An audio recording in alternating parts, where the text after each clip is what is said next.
तो दोस्तों welcome back to GK master classes. कैसे हैं आप सब लोग? आई होप आप सभी ठीक होंगे। तो दोस्तों आज जेकेपीएसआई नायब तहसीलदार का लेक्चर नंबर 5 है, जिसमें हम बात करने वाले हैं पार्लियामेंट ऑफ इंडिया पे। डिटेल वीडियो है दोस्तों। इसमें पहले थ्योरेटिकल पोर्शन होगा, एंड पे आपके लिए एमसीक्यूज रखे होंगे। आप वीडियो को ध्यान से एंड तक ज़रूर वॉच कीजिए। आप अगर एक बार इस लेक्चर को देखेंगे तो इस टॉपिक पे आपको कहीं भी पढ़ने की ज़रूरत नहीं होगी। एंड पे आपके रिवीजन के लिए 20 एमसीक्यूज रखें दोस्तों, उनको ज़रूर अटेम्प्ट करके जाइएगा। ठीक है दोस्तों, तो चलिए स्टार्ट करते हैं बिना टाइम वेस्ट किए। आपसे रिक्वेस्ट है दोस्तों, अगर आप जेकेएसएसबी के किसी भी एग्ज़ाम की तैयारी करें तो चैनल को सब्सक्राइब कर लीजिएगा, क्योंकि यहाँ पे आपको बिल्कुल एग्ज़ाम ओरिएंटेड चीज़ें प्रोवाइड की जाती हैं। तो चलिए स्टार्ट करते हैं दोस्तों। पार्लियामेंट ऑफ इंडिया क्या है? पार्लियामेंट ऑफ इंडिया दोस्तों एक लेजिस्लेटिव बॉडी है। लेजिस्लेटिव बॉडी क्या है? जहाँ पे आपके लिए लॉज बनते हैं, ठीक है, पूरी कंट्री के लिए कानून बनते हैं, ठीक है, इसे कहते हैं लेजिस्लेटिव बॉडी। ठीक है दोस्तों, और सुप्रीम हमारे देश की सबसे बड़ी अगर लेजिस्लेटिव बॉडी मानी जाती है तो वो क्या है? Parliament of India. ठीक है, अब कौन लोग होते हैं पार्लियामेंट में? ठीक है, ये क्वेश्चन अक्सर एग्जाम में पूछा जाता है। तो पार्लियामेंट में अक्सर बच्चे क्या बोल देते हैं? लोकसभा और राज्यसभा के साथ मिलकर क्या हो जाते हैं? पार्लियामेंट बन जाती है। ठीक है, तो ऐसा नहीं होता है। पार्लियामेंट में प्रेसिडेंट भी होता है, राज्यसभा भी होता है और लोकसभा होता है। ठीक है, इन तीनों को मिला के दोस्तों हम कह सकते हैं कि ये पार्लियामेंट है। ठीक है, कंपोजिशन ऑफ पार्लियामेंट अगर हम बात करें तो उसमें प्रेसिडेंट ऑफ इंडिया भी आएगा, राज्यसभा, लोकसभा। ठीक है दोस्तों, अब राज्यसभा को और किस नाम से जाना जाता है? काउंसिल ऑफ स्टेट कहा जाता है या अपर हाउस कहा जाता है। ठीक है, अगर एग्जाम में पूछा जाए अपर हाउस कौन सा हाउस है, that is Rajya Sabha. Lower house कौन सा, यानी छोटा हाउस कौन सा है? हाउस ऑफ द पीपल भी कहा जाता है इसे, ये कौन सा है? ये लोकसभा दोस्तों। ये दो हाउस और एक प्रेसिडेंट दोस्तों, ये मिला के हम कह सकते हैं कि ये क्या है? पार्लियामेंट। याद रखिए कि प्रेसिडेंट जो है वो मेंबर नहीं होता है, पार्लियामेंट का एक इंटीग्रल पार्ट होता है। ठीक है, हर एक चीज़ दोस्तों इसमें लिखी है। सिर्फ ध्यान से, टाइम लग सकता है, डिटेल वीडियो होगी, लेकिन अगर आप सीरियस हैं तो आपके लिए कोई भी यहाँ दिक्कत होने वाली नहीं है। कंपोजिशन ऑफ लोकसभा, अब लोकसभा में कितने मेंबर होते हैं, कितनी स्ट्रेंथ होती है, कैसे कौन कौन मेंबर इसके लिए एलिजिबल हैं, वो सारी चीज़ें डिस्कस होंगी। देखिए लोकसभा दोस्तों, जिसे हम लोअर हाउस कहा कहते हैं, इसमें अगर मैक्सिमम स्ट्रेंथ की बात करें तो 552 हैं, जिनमें 530 जो है स्टेट से इलेक्ट होके आते हैं। ठीक है, जैसे रिसेंटली इलेक्शन हुए थे लोकसभा के, और उसमें 20 जो हैं वो यूनियन टेरिटरी से आते हैं और 2 जो हैं उनको प्रेसिडेंट नॉमिनेट करते हैं दोस्तों। तो मैक्सिमम स्ट्रेंथ पूछी जाए तो 552 है, लेकिन करंट अगर हम बात करें तो ये देखिए, करंट अगर स्ट्रेंथ हम बात करें, जो इलेक्टेड मेंबर हैं वो 543 हैं। ठीक है, याद रखिएगा। जो दोस्तों पहले होता था ना, एंग्लो इंडियन कम्युनिटी से जिनको नॉमिनेट किया जाता था, तो वो सिस्टम एबॉलिश कर दिया है 2019 में, ये भी याद रखिएगा। अब लोकसभा में मेंबर जो आता है कितने साल के लिए रहता है? वो 5 साल के लिए रहता है। ठीक है, लेकिन ऐसा नहीं है कि वो 5 साल तक मुकम्मल रहे। अगर प्रेसिडेंट चाहे, ठीक है, जब आपने सुना होगा नो कॉन्फिडेंस मोशन होता है, तो उस टाइम क्या होता है कि जो भी रूलिंग पार्टी होती है, अगर वो मेजॉरिटी या प्राइम मिनिस्टर जो होता है वो मेजॉरिटी नहीं वहाँ पे शो कर पाता है, तो डिसॉल्व भी कर सकता है प्रेसिडेंट। ठीक है दोस्तों, अब मेंबर देखिए, मेंबर कैसे इलेक्ट होते हैं? जो भी लोकसभा के मेंबर होते हैं वो डायरेक्ट इलेक्शन से आते हैं दोस्तों, इलेक्ट होके। ठीक है, याद रखिएगा, डायरेक्ट इलेक्शन से। अब क्या क्या पावर होती है लोकसभा के पास? जो लोकसभा मेंबर होते हैं या लोकसभा हाउस होता है, वहाँ पे क्या पावर होती है दोस्तों? जो भी मनी बिल है ना, मनी बिल सिर्फ लोकसभा में ही ओरिजिनेट होता है, यहीं से ही पास होता है दोस्तों। ठीक है, control execute through the motion. अच्छा, यहाँ पे देखिएगा, उसके बाद आता है राज्यसभा। राज्यसभा की कंपोजिशन की बात करें हम, कितने मेंबर हैं, कौन कौन है, कहाँ से हैं दोस्तों? टोटल अगर मैक्सिमम स्ट्रेंथ की बात करें 250 हैं, और इनमें से 238 इलेक्टेड होते हैं, 12 नॉमिनेट करता है। कौन करता है? प्रेसिडेंट। याद रखिएगा, उन्हीं को करेगा जिनके पास आर्ट, साइंस, लिटरेचर और सोशल सर्विस का नॉलेज होगा, उन्हीं को प्रेसिडेंट जो है वो नॉमिनेट करेगा। तो 12 मेंबर नॉमिनेट होते हैं और 238 इलेक्टेड होते हैं। ठीक है, ये राज्यसभा जिसे अपर हाउस कहते हैं।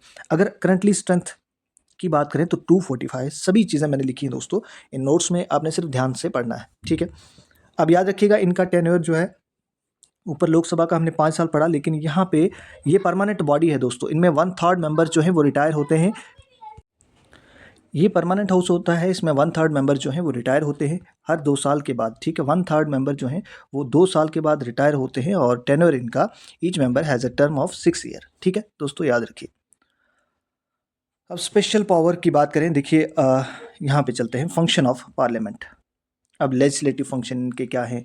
ठीक है, बाकी फंक्शन हम इनमें सारे डिस्कस करेंगे। देखिए लेजिस्लेटिव अगर हम पावर बात करें तो ये लॉ बना सकते हैं। ठीक है, यूनियन लिस्ट और स्टेट कंकरेंट लिस्ट। अब यूनियन लिस्ट क्या होती है, मैंने नीचे भी लिखा है डिटेल में, लेकिन यूनियन लिस्ट वो होती है दोस्तों, वो सब्जेक्ट्स जिन पे सिर्फ सेंटर ठीक है क्या करता है, लॉ बना सकता है। कंकरेंट लिस्ट वो लिस्ट होती हैं जिन पे दोनों सेंटर और स्टेट जो है वो लॉ बना सकता है, तो ये इनके पास लेजिस्लेटिव पावर है। ठीक है दोस्तों, ये देखिए दोस्तों, सब्जेक्ट पूछे जाते हैं एग्जाम में, कौन सा सब्जेक्ट जो है वो यूनियन लिस्ट के अंडर है, कौन सा सब्जेक्ट स्टेट लिस्ट के अंडर है, कौन सा सब्जेक्ट कंकरेंट लिस्ट के अंडर है। तो यूनियन लिस्ट मैंने कहा जहाँ पे सिर्फ सेंटर सरकार जो है ओनली लॉ बना सकती है, जो सेंटर की हुकूमत है वही कानून बनाएगी। और इसमें आते हैं डिफेंस, रेलवे, फॉरेन अफेयर्स, इन पे जो कोई भी लॉ बनाना है, कोई भी डिसीजन लेना है, तो वो सिर्फ दिल्ली की सरकार जो होती है, जो सेंट्रल गवर्नमेंट है, वही क्या करेगी, कानून बनाएगी। स्टेट लिस्ट में क्या होता है, इसमें सिर्फ स्टेट गवर्नमेंट जो है वो लॉ बना सकती हैं। जैसे पुलिस को लेके, एग्रीकल्चर, पब्लिक हेल्थ, ये जो छोटे मोटे काम होते हैं, इन पे अगर कोई भी कानून बनाना है तो वो स्टेट अपनी असेंबली में बना सकती है। लेकिन कंकरेंट लिस्ट क्या है, ऐसे मैटर होते हैं जहाँ पे दोनों सेंटर भी और स्टेट भी मिलकर कानून वगैरह जो भी लॉ बनाना होता है, वो दोनों मिलकर, यानी सेंटर भी और स्टेट भी। ठीक है, तो ऐसी लिस्ट को, ऐसे सब्जेक्ट्स को कहते हैं हम कंकरेंट लिस्ट। वो कौन से सब्जेक्ट हैं, अगर एग्जाम में पूछा जाए, एजुकेशन है, मैरिज है, फॉरेस्ट एक्स्ट्रा, ऐसे ऐसे जो भी कानून बनाने हैं तो वो कंकरेंट लिस्ट में आते हैं, यानी सेंटर और स्टेट दोनों मिलकर बनाती हैं। ठीक है दोस्तों, अब financial power, financial electoral function amendment. ठीक है, देखिए दोस्तों, मनी बिल, मैंने पहले ही कहा कि मनी बिल जो है सिर्फ लोकसभा ही इस पर डिस्कशन कर सकता है, लोकसभा में ही ये और स्पीकर ही डिसाइड करेगा। ये पॉइंट याद रखिएगा, स्पीकर के पास ही पावर होती है, वो डिसाइड करेगा whether it is money bill और नॉट। ठीक है, ये मनी बिल है, नहीं है, पास करना है, क्या है, तो ये इसके पास पावर रहती है। ठीक है दोस्तों, अच्छा, इलेक्टोरल फंक्शन इलेक्ट करते हैं प्रेसिडेंट को, वाइस प्रेसिडेंट के इलेक्शन में ये पार्टिसिपेट करते हैं मेंबर जितने भी होते हैं। ठीक है, कोई भी दोस्तों अमेंडमेंट लानी है इंडियन कॉन्स्टिट्यूशन में, तो वहाँ पे बहुत इंपॉर्टेंट क्रिटिकल रोल जो है प्ले करते हैं, और अमेंडमेंट के साथ जो आर्टिकल रिलेट करता है वो 368 है दोस्तों। ठीक है, तो अगर अमेंडमेंट संविधान में लानी है तो वहाँ पे दोनों हाउस जो है, अगर कॉन्स्टिट्यूशनल अमेंडमेंट है तो दोनों राज्यसभा और लोकसभा को वहाँ पे पार्टिसिपेट होना पड़ता है, अपनी राय देनी पड़ती है। ठीक है दोस्तों, अच्छा, कुछ ये दोस्तों जब लेजिस्लेटिव की प्रोसीडिंग होती है, जैसे ही पार्लियामेंट में मीटिंग होती है या सेशन होते हैं, तो वहाँ पे कुछ ओवर्स होते हैं, जैसे क्वेश्चन ओवर होता है, जीरो ओवर्स होता है, ये मैंने नीचे लिखे हैं, वहाँ पे हम डिस्कस करेंगे। ठीक है, यहाँ पे देखिएगा दोस्तों, जब प्रोसीजर चलता है पार्लियामेंट का, मान लो सेशन होते हैं, 3 सेशन होते हैं, याद रखना, यहाँ पे मैं आपको बता देता हूँ। एक होता है दोस्तों स्टार्टिंग में, उसको कहते हैं विंटर, 3 सेशन होते हैं, विंटर सेशन हो गया, समर सेशन हो गया और मॉनसून सेशन होता है दोस्तों। ठीक है, तो मैक्सिमम अगर पूछा जाए कि कितने सेशन होते हैं पार्लियामेंट में, तो वो 3 सेशन मैक्सिमम, लेकिन एटलीस्ट जो है 2 सेशन तो कंपलसरी हैं, 2 सेशन तो एटलीस्ट होने चाहिए। ठीक है, और हर एक सेशन में 6 मंथ का गैप जो है वो होना चाहिए। ठीक है दोस्तों, ठीक है, मैक्सिमम गैप तो 6 मंथ का गैप होना चाहिए। अब जब सेशन चलते हैं, मान लो पार्लियामेंट बैठी है, ठीक है, अब कोई मुद्दा लेना है, कोई बिल लेना है, या कोई और जो भी एजेंडा है उसको डिस्कस करना है, तो सबसे पहले जो टाइम होगा, जब 11 बजे एंटर होते हैं, 11 बजे से 6 बजे तक दोस्तों लोकसभा की मीटिंग होती है। ठीक है, याद रखना, 11 बजे से 6 बजे तक। अब 11 से 12 तक जब सेशन होता है, 11 से 6 बजे तक पहला जो इनकी मीटिंग होती है, डे की मीटिंग जो होती है, जो टाइम इनका काम करने का होता है, तो वो याद रखिएगा, लोकसभा का 11 से 6 बजे तक है। और पहला जो 11 से 12 बजे तक, ठीक है, इस टाइम पीरियड को क्या कहेंगे, क्वेश्चन ओवर कहेंगे। इसमें क्या करेंगे, जो मेंबर होते हैं ना, वो क्वेश्चन पूछेंगे। ठीक है, और ये क्वेश्चन ओरल होंगे, इनके आंसर भी ओरल दिए जाएंगे। ठीक है दोस्तों, तो ये क्वेश्चन ओवर होता है जब मेंबर बैठे हुए हैं, और यहाँ से टाइम दिया जाएगा 1 घंटे का। इसमें मैक्सिमम आप 20 क्वेश्चन जो है वो पूछ सकते हैं। ठीक है, 20 क्वेश्चन। तो याद रखिएगा, जब ये क्वेश्चन पूछेंगे तो उसको क्वेश्चन ओवर कहते हैं। 1 घंटा होता है, ठीक है, कब, 11 से 12 तक। ठीक है, इसमें क्वेश्चन पूछे जाते हैं। जीरो ओवर 12 से 1 बजे, ठीक है, 1 बजे तक इनका जीरो ओवर होता है। इसमें बाकी जो जितना भी जो भी अर्जेंट मैटर होते हैं, उनमें जो भी उनके इशू होते हैं वो रेज़ किए जाते हैं, डिस्कशन होती है, डिबेट होता है इस जीरो ओवर में, तो ये जीरो ओवर होता है। ठीक है दोस्तों, अब एडजॉर्नमेंट मोशन। ठीक है, एडजॉर्नमेंट क्या होता है कि अब रोक देना। ठीक है, जो भी अर्जेंट इशू है, जो भी इम्पोर्टेंट इशू होता है, या ये दोनों से डिफरेंट, आपने सुना होगा, एक एडजॉर्नमेंट होता है, एक एडजॉर्नमेंट सिन डाई होता है। ठीक है, वो भी मैंने लिखा है, उन पे भी हम बात करेंगे, लेकिन एडजॉर्नमेंट मोशन जो है वो समथिंग डिफरेंट फ्रॉम बोथ। ठीक है, यहाँ पे अटेंशन जो है, जितने भी अर्जेंट पब्लिक इशू है जो इंपॉर्टेंट है, उन पे जो है वो अटेंशन ली जाती है। अब यहाँ पे देख लीजिएगा, एडजॉर्नमेंट, ये बहुत इंपॉर्टेंट है। अगर आप पॉलिटी पढ़ रहे हैं, पार्लियामेंट पढ़ रहे हैं, तो यहाँ से क्वेश्चन बन सकता है। ठीक है, एडजॉर्नमेंट क्या होता है, जब क्या करता है स्पीकर, ठीक है, स्पीकर हाउस को क्या कर देता है, पोस्टपोन कर देता है। भाई हम आज की मीटिंग हम यहीं रखते हैं, हम मिलेंगे नेक्स्ट इतने डेट को, ठीक है। यानी कोई टाइम पीरियड, उसने स्पेसिफिक टाइम पीरियड बता दिया, ठीक है, कि हम पोस्टपोन करने जा रहे हैं इस सेशन को, इस मीटिंग को इतने डेट तक, ठीक है, इतने डेट को हम फिर मिलेंगे। तो इसको कहते हैं एडजॉर्नमेंट। याद रखिएगा, एडजॉर्नमेंट जब टाइम पीरियड बताया होता है कि हम कब तक हाउस को सस्पेंड कर रहे हैं, ठीक है, हाउस की सिटिंग को सस्पेंड कर रहे हैं, स्पेसिफिक पीरियड टाइम बताया होगा, ठीक है, तो उसे कहते हैं एडजॉर्नमेंट। लेकिन ये देखिए यहाँ पे अच्छा और भी है कि कौन डिसाइड करेगा एडजॉर्नमेंट, कौन डिसाइड करेगा, जो प्रेजाइडिंग ऑफिसर होता है। याद रखिएगा, लोकसभा में प्रेजाइडिंग ऑफिसर जो है वो स्पीकर होता है, ठीक है, और राज्यसभा में जो प्रेजाइडिंग ऑफिसर होता है वो वाइस प्रेसिडेंट होता है, याद रखिएगा, ठीक है। अच्छा, यहाँ पे टाइम पीरियड बिल्कुल बता दिया जाता है कि इतने दिन तक या इतने फर्दर डेट तक हम हाउस को सस्पेंड कर रहे हैं, एडजॉर्न कर रहे हैं, ठीक है, तो उसके बाद हम फिर मिलेंगे। लेकिन जो एडजॉर्नमेंट सिन डाई है, यहाँ से क्वेश्चन हो सकता है, एडजॉर्नमेंट सिन डाई क्या है। यहाँ पे जो प्रेजाइडिंग ऑफिसर होता है वो सस्पेंड कर देता है, लेकिन इनडेफिनाइट पीरियड के लिए।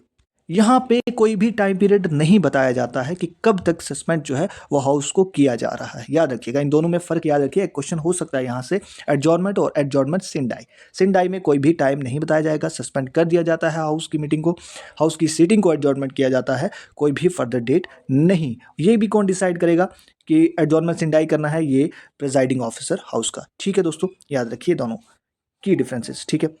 अब नो कॉन्फिडेंस मोशन, ये भी इंपॉर्टेंट है। क्या होता है नो कॉन्फिडेंस मोशन दोस्तों? कोई भी मेंबर, लोकसभा का कोई भी मेंबर अगर ये नो कॉन्फिडेंस मोशन जो है वो इंट्रोड्यूस कर लेता है, इसमें क्या होता है कि इसमें जो रूलिंग पार्टी होती है या प्राइम मिनिस्टर होता है, उसको ना 50 एमपीज़ को की रिक्वायरमेंट होती है अपने सपोर्ट में, अपने फेवर में। अगर वो शो कर लेता है कि मेरे साथ इतने लोग हैं, मैं सरकार चला रहा हूँ, ठीक है, इतने लोग हैं, अगर वो मेजॉरिटी यहाँ पे शो कर देता है तो ये नो कॉन्फिडेंस मोशन जो है वो रेलिवेंट नहीं रहता है, ठीक है, याद रखिएगा।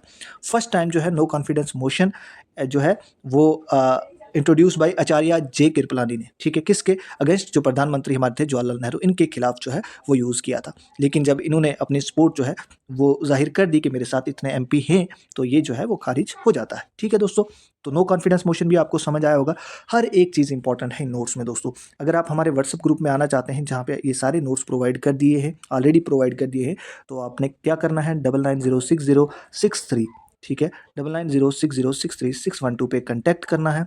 कॉन्टैक्ट करके वहाँ पे इतना बोलिए कि JKPSI और नायब तहसीलदार का ग्रुप ज्वाइन करना है।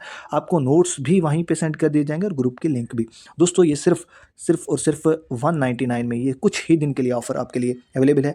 आप ज़रूर आइए। आपको Indian history, Indian polity, Indian economy, आपको जनरल साइंस होगा, कंप्यूटर है, इंग्लिश है, हर एक चीज़ के नोट्स दोस्तों, डिटेल नोट्स मिलेंगे। और हर एक इसमें PDF में एंड पे MCQs होंगे, टॉपिक वाइज MCQs होंगे। अब यहाँ पे कुछ इंपॉर्टेंट आर्टिकल्स हैं जो पार्लियामेंट के रिलेटेड है, जहाँ से एग्जाम में क्वेश्चन बन सकता है। आर्टिकल 79 ये पार्लियामेंट का क्या कॉन्स्टिट्यूशन है उसके बारे में बात करता है। आर्टिकल 80 जो है कंपोजिशन ऑफ राज्यसभा की बात करता है। आर्टिकल 81 कंपोजिशन ऑफ लोकसभा की बात करता है। आर्टिकल 110 यानी 110 जो है वो मनी बिल की डेफिनेशन की बात करता है। आर्टिकल 112 एनुअल फाइनेंशियल स्टेटमेंट, याद रखिएगा बजट कहीं भी पार्लियामेंट में मेंशन नहीं है, वहाँ क्या लिखा है, एनुअल फाइनेंशियल स्टेटमेंट लिखा है, ठीक। आर्टिकल 249 ये power of Rajya Sabha to legislate on state list subject जितने भी हैं उन पे लेजिस्लेट करना, ये आर्टिकल 249 बोलता है। आर्टिकल 368 क्या बात करता है, कॉन्स्टिट्यूशनल अमेंडमेंट की बात करता है दोस्तों। अच्छा, अब आते हैं टाइप्स ऑफ बिल्स। कितने टाइप्स के बिल होते हैं? देखिए, ऑर्डिनरी बिल भी होते हैं, मनी बिल भी होती है। ऑर्डिनरी बिल वो होते हैं जो आम जनरल बिल होते हैं, ठीक है, वो किसी भी हाउस में ओरिजिनेट हो सकते हैं, आइदर राज्यसभा में, आइदर लोकसभा में, या तो लोकसभा में या राज्यसभा में ओरिजिनेट हो सकते हैं, उन्हें कहते हैं ऑर्डिनरी बिल। लेकिन मनी बिल ऐसे बिल होते हैं दोस्तों जो सिर्फ लोकसभा में ही इंट्रोड्यूस होते, ओरिजिनेट हो सकते हैं, यहीं पे इन पे बात होगी। आर्टिकल जो डील करता है, 110 आर्टिकल मनी बिल के साथ डील करता है। और डिसाइड कौन करेगा कि ये मनी बिल है या नहीं, तो ये स्पीकर के पास पावर होती है कि वही डिसाइड करेगा, ठीक है। अब फाइनेंशियल बिल भी होते हैं जो फाइनेंस मैटर के साथ रिलेटेड किए जाते हैं, ठीक है। कॉन्स्टिट्यूशनल अमेंडमेंट बिल, जहाँ पे स्पेशल मेजॉरिटी की ज़रूरत होती है तभी जाकर कॉन्स्टिट्यूशन में अमेंडमेंट की जाती है। तो इस तरह के टाइप्स ऑफ बिल है, ये आप स्क्रीनशॉट ले सकते हैं। अदरवाइज़ ये PDF दोस्तों ऑलरेडी हमारे व्हाट्सएप ग्रुप में मिल जाती है। ये देखिए यहाँ पे डिफरेंस लिखा है मैंने, ऑर्डिनरी और मनी बिल में क्या डिफरेंस होता है। ऑर्डिनरी बिल, ठीक है, इसमें फाइनेंस को छोड़कर बाकी सारे मैटर आ सकते हैं, एजुकेशन है, हेल्थ है, ये सारे मैटर आ सकते हैं। ये किसी भी हाउस में इंट्रोड्यूस कर सकते हैं आप, राज्यसभा में, लोकसभा में, तो इसे ऑर्डिनरी बिल कहते हैं, ठीक है दोस्तों।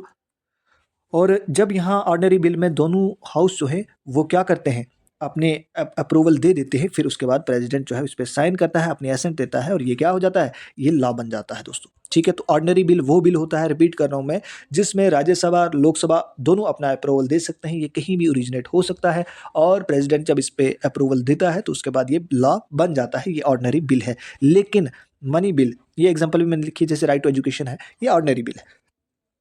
मनी बिल जो स्पेशल दोस्तों ओनली फाइनेंशियल मैटर जैसे टैक्सेशन पे, बोरोइंग पे, एक्सपेंडिचर पे, रेवेन्यू पे बात करता है, आर्टिकल 110 डील करता है, यहाँ पे can be introduce only in Lok Sabha. इस पॉइंट को याद रखिएगा, मनी बिल जो है सिर्फ लोकसभा में यहाँ पे इंट्रोड्यूस होता है। ठीक है, चलिए, राज्यसभा से सिर्फ यहाँ पे देखिए सुजेशन मांगी जा सकती है। ठीक है, विच लोकसभा में एक्सेप्ट, लोकसभा की मर्जी है वो उसको एक्सेप्ट करें, उनकी सुजेशन को अमेंड करें या ना करें। अगर राज्यसभा बोले भी इसको अमेंडमेंट करना है तो वो लोकसभा की मर्जी है, भाई हम इसको अमेंडमेंट करें ना करें या रिजेक्ट कर दें उनकी जो वहाँ से सुजेशन होती है। और ये पास होता है, must be passed with in 14 days by Rajya Sabha. ठीक है, ये 14 दिन के अंदर अंदर जो है ये पास होना चाहिए राज्यसभा से।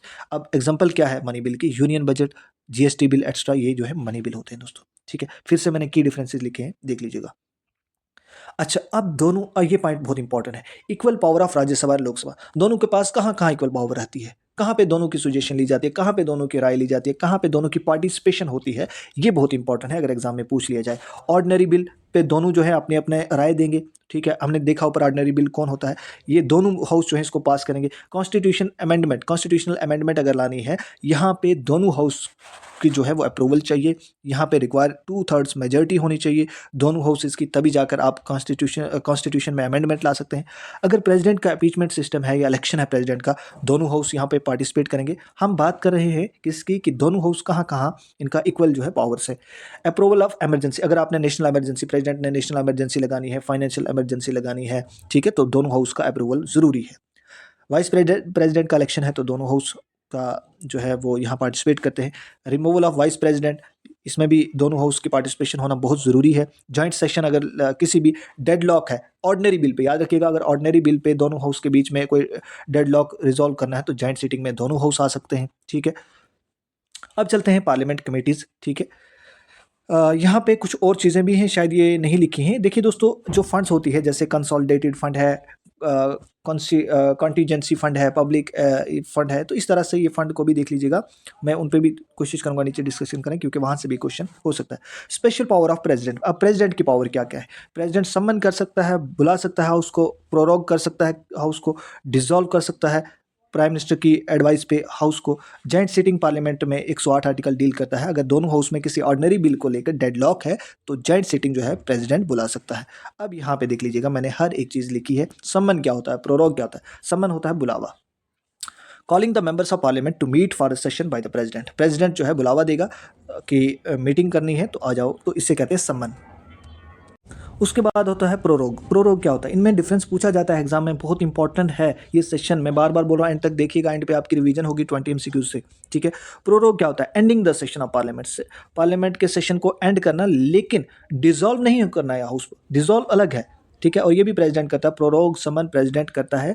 ये याद रखिएगा, सिर्फ पार्लियामेंट के सेशन की एंडिंग है, पार्लियामेंट की एंडिंग नहीं है, सेशन की एंडिंग है, और यहाँ पे कोई भी डिसॉल्व हाउस नहीं किया जाएगा। ठीक है, ये देखिए डिसॉल्व यहाँ पे है, ending the term of Lok Sabha, Lok Sabha को ही खत्म करना है, उसके बाद सीधे जनरल इलेक्शन होंगे। ठीक है, ठीक है दोस्तों, राज्यसभा इज नेवर डिसॉल्व, क्योंकि वो परमानेंट बॉडी है, राज्यसभा जो है डिसॉल्व नहीं होगी, सिर्फ लोकसभा को डिसॉल्व किया कर दिया जाएगा, उसको डिसॉल्व कहेंगे, यानी खत्म कर दिया उनका टेन्योर, अब नए इलेक्शन होंगे, तो इसे डिसॉल्व कहते हैं, कंफ्यूज नहीं होना, डिसॉल्व, प्रोरोग और सम्मन में।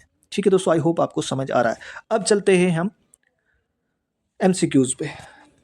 दोस्तों वीडियो अच्छी लग रही है, सेशन अच्छा लग रहा है तो लाइक बटन को जरूर प्रेस कीजिए। आपके लिए बहुत मेहनत के बाद दोस्तों ये चीज़ें, बहुत बुक कंसल्ट करके ये चीज़ें लाई जाती हैं। एनसीईआरटी के मोस्टली जो नोट्स हैं, एनसीईआरटी बेस्ड नोट्स हैं दोस्तों, आप इनको अच्छे से पढ़िएगा, खुद लीजिएगा, खुद प्रैक्टिस करिएगा, आप खुद भी पढ़ सकते हैं, बहुत ईजी लैंग्वेज में मैंने ये लिखे हैं। और एंड पे आपके लिए हर एक सेशन में 20 एमसीक्यूज होंगे, आप उनको भी अटेम्प्ट कीजिएगा, और सेशन को ज़रूर दोस्तों के साथ शेयर करें, ताकि आपका सपोर्ट जितना होगा उतना हम कोशिश करेंगे इस सीरीज़ को कंटिन्यू कर पाएँ। लेकिन आप लोग जो हैं बिल्कुल भी सपोर्ट नहीं कर रहे इस टाइम पे, तो हो सकता है ये सीरीज़ कंटिन्यू ना हो। अगर आपका सपोर्ट अच्छा रहा, जो भी सब इंस्पेक्टर, नायब तहसीलदार या बाकी किसी भी आपका केएस का प्री है या कोई भी एग्ज़ाम है, तो बहुत रेलिवेंट ये आपके लिए कंटेंट होने वाला है। तो आज ही हमारे साथ जुड़ जाइए, जेकेपी सब इंस्पेक्टर का ग्रुप ऑलरेडी चल रहा है, नायब तहसीलदार का ग्रुप, उसमें ज्वाइन हो जाइए, आपको बिल्कुल एग्जाम ओरिएंटेड नोट्स मिल रहे हैं। ठीक है, क्वेश्चन नंबर फर्स्ट है दोस्तों, the parliament of India consist of which of the following, इनमें से पार्लियामेंट में क्या क्या होता है दोस्तों, बताइए राइट आंसर इसका। Parliament of India consist of which of the following, Lok Sabha होता है, राज्यसभा होता है, प्रेसिडेंट होता है। ठीक है, 1 2 3 इसका राइट आंसर है। ठीक है दोस्तों, इन तीनों से मिलाकर हम लोकसभा की कंपोजिशन करते हैं। What is the maximum strength of Lok Sabha, maximum पूछा है, करंट नहीं पूछा है, मैक्सिमम स्ट्रेंथ लोकसभा की दोस्तों कितनी है, बताइए। 552, 543, 550 कितनी है, यहाँ ऑप्शन है मैक्सिमम, तो मैक्सिमम है 552 दोस्तों। ठीक है, करंट कितनी है 543 दोस्तों। ठीक है, चलते हैं नेक्स्ट क्वेश्चन पे। How are the members of Rajya Sabha elected, Rajya Sabha के मेंबर कैसे इलेक्ट किए जाते हैं, क्या डायरेक्ट लोग जो है राज्यसभा के मेंबर को इलेक्ट करते हैं, ऐसा नहीं होता है। By the member of state legislature, क्या स्टेट लेजिस्लेचर के मेंबर इलेक्ट करते हैं, नॉमिनेट प्राइम मिनिस्टर इनको करता है, ठीक है, या नॉमिनेट प्रेसिडेंट करता है। तो ये जो है स्टेट लेजिस्लेचर के जो एमएलएज वगैरह होते हैं वो इनके इलेक्शन में पार्टिसिपेट करते हैं। तो ऑप्शन नंबर बी इसका राइट आंसर हो जाएगा। What is the tenure of Rajya Sabha member, ऐसे ही बता दीजिए मुझे, राज्यसभा के मेंबर का टेन्योर कितना होता है। यहाँ पे ऑप्शन है 4 साल, 5 साल, 6 साल या परमानेंट, तो इसका जो राइट आंसर है 6 ईयर। लेकिन ये हाउस को परमानेंट कहा जाता है, 2 साल में इसके 1/3 मेंबर जो हैं वो रिटायर भी होते हैं, ये भी याद रखिएगा इसके साथ साथ। Money bill can be introduced in, money bill कहाँ इंट्रोड्यूस होता है, लोकसभा में, राज्यसभा, अच्छे से पढ़ाया, तो ये सिर्फ लोकसभा में ही इंट्रोड्यूस हो सकता है, only in Lok Sabha. Who has the power to summon a session of parliament, session को समन करना है तो किसके पास ये पावर है, prime minister, president, speaker of Lok Sabha या चीफ जस्टिस ऑफ इंडिया, तो ये है प्रेसिडेंट के पास पावर। ठीक है, समन करना है अगर तो प्रेसिडेंट ही समन करेगा। विच of the following is not a feature of money bill, इनमें से कौन सा फीचर जो है मनी बिल का नहीं है, नॉट है। Deal with taxation government expenditure, ये ठीक है।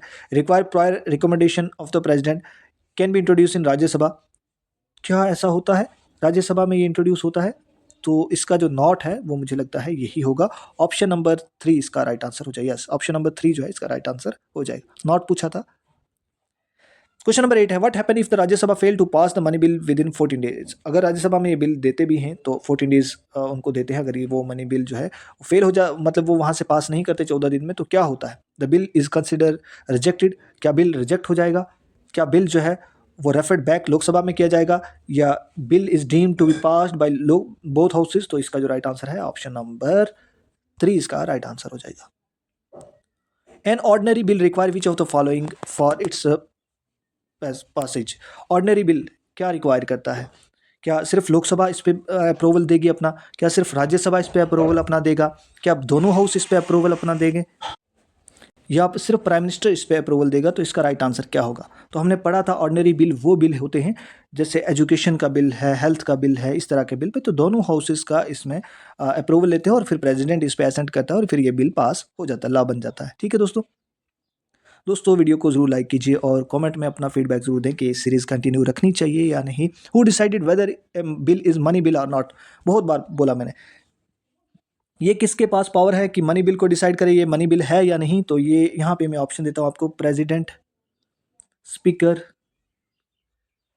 यहाँ पे प्राइम मिनिस्टर, तो किसके पास पावर है, ये सिर्फ स्पीकर ही डिसाइड करेगा कि ये मनी बिल है या नहीं। ठीक है, अब स्पीकर कौन होता है दोस्तों जो भी प्रिजाइडिंग ऑफिसर होता है लोकसभा का वो स्पीकर होता है, और जो राज्यसभा का प्रिजाइडिंग होता है वो वाइस प्रेसिडेंट होता है। याद रखिएगा, वाइस प्रेसिडेंट को एक्स ऑफिशियो चेयरमैन भी कहते हैं। क्यों कहते हैं एक्स ऑफिशियो, क्योंकि वो एक तो खुद वाइस प्रेसिडेंट है और दूसरा डिपार्टमेंट संभाल रहा है, एक्स ऑफिशियो। ठीक है, तो एक एक्स्ट्रा डिपार्टमेंट भी, तो इसलिए इसको एक्स ऑफिशियो कहा जाता है, ex officio chairman.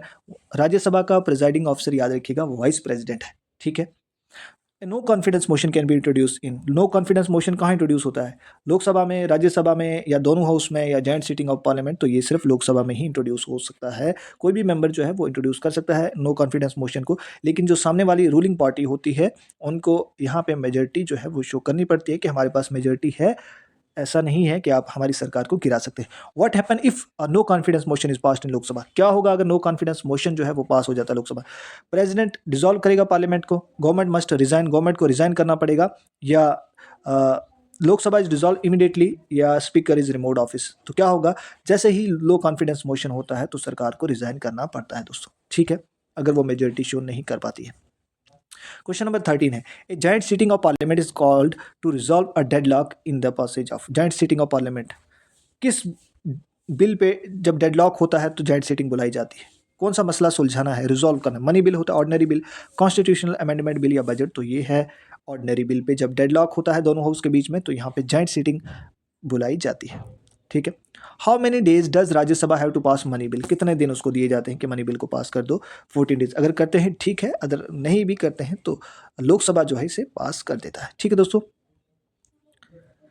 Which article of constitution define as money bill, कौन सा आर्टिकल जो है मनी बिल के साथ डील करता है? तो हमने पढ़ा था आर्टिकल 110 जो है मनी बिल के साथ डील करता है। आर्टिकल 108 जो है जॉइंट सीटिंग की बात करता है। ठीक है, तो ये इंपॉर्टेंट है, याद रखिए। Who nominate 12 members to the Rajya Sabha, Rajya Sabha में 12 मेंबर को कौन नॉमिनेट करता है? तो वो पावर जो है प्रेसिडेंट के पास है, हमने ऊपर पढ़ा है। ये वही क्वेश्चन है आपकी रिवीजन के लिए, ताकि आपकी रिवीजन दोस्तों अच्छे से हो जाए। दोस्तों आज की वीडियो में इतना ही, फिलहाल मिलते हैं नेक्स्ट वीडियो में। अगर आप ये पीडीएफ दोस्तों लेना चाहते हैं तो आपको हमारे व्हाट्सएप ग्रुप में आना पड़ेगा, वहाँ पे ऑलरेडी सेंड कर दी गई हैं। आपको डिटेल इंडियन पॉलिटी के नोट्स मिलेंगे, इंडियन हिस्ट्री के नोट्स मिलेंगे, इंडियन ज्योग्राफी के इसी तरह से दोस्तों नोट्स बने हैं। इंडियन इकोनॉमी के कंप्लीट नोट्स बने हुए हैं, कंप्यूटर के भी टॉपिक वाइज एमसीक्यूज मिलेंगे, जनरल इंग्लिश के भी टॉपिक वाइज एमसीक्यूज मिलेंगे। बाकी जितना भी आपका इंटरपर्सनल स्किल है, कम्युनिकेशन स्किल है, आपकी पॉवर्टी अनएम्प्लॉयमेंट है, जितने भी एसआई का ओल्ड सिलेबस है उसके सभी कंप्लीट नोट्स आपको अगर चाहिए तो सिर्फ अभी 199 में दोस्तों सबसे बेस्ट कंटेंट जो है वो यहाँ से प्रोवाइड कर दिया जा रहा है। आपने कॉन्टैक्ट करना है 9906063612 पे। क्यों बोल रहा हूँ बार बार? क्योंकि बच्चे बहुत लेट जो है फिर मैसेज करते हैं, बहुत लेट कंटेंट लेते हैं, रिवाइज नहीं कर पाते, पढ़ नहीं पाते और बाद में बोलते हैं कि हमने बहुत लेट जो है वो आपका कंटेंट लिया है। जेकेपी कांस्टेबल में भी ऐसा हुआ, लास्ट 10 डेज़ में बच्चों ने, मैक्सिमम बच्चों ने नोट्स लिए तो बाद में पढ़ नहीं पाए, रिवाइज नहीं कर पाए। इसलिए अभी टाइम है, जो भी आज आप नोट्स लेते हैं तो उनका बहुत बेनिफिट आपको होगा, क्योंकि समय है, टाइम है आपके पास, समय से लीजिए और इनको अच्छे से पढ़िए। कोशिश करेंगे हम भी टॉपिक वाइज आपको क्लास जो है वो प्रोवाइड करते रहें। So thanks for watching. आपका सपोर्ट बहुत ज़रूरी है, कमेंट में फीडबैक अपना जरूर दीजिए। Thanks for watching.